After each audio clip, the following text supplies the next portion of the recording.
All right, so this is going to be our entire trachea and model of the bronchi. So again, if we start at the top, we've got our hyoid bone, we've got our thyroid cartilage, we've got our cricoid cartilage. Now you see these rings of the trachea, the cartilaginous rings made out of hyaline cartilage.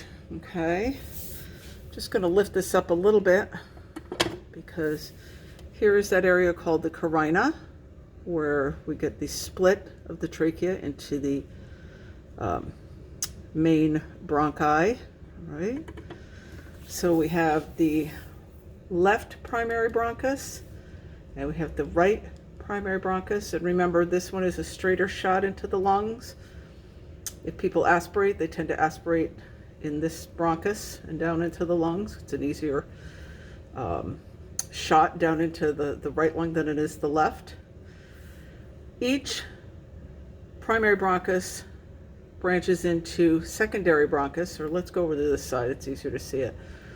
So those go into the different lobes of the lung. So you'll have two secondary bronchus in the left lung because you have two lobes, and you'll have three into the right lung because you have three lobes. And then as we get out to these colored areas, we've got tertiary bronchi, which then will break down into bronchioles, and eventually respiratory bronchioles, and eventually to alveolar ducts to the alveoli.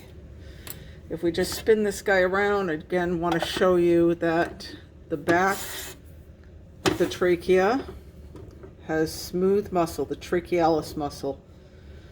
And that's, again, to allow for you to swallow boluses of food because your esophagus is sitting right behind your trachea.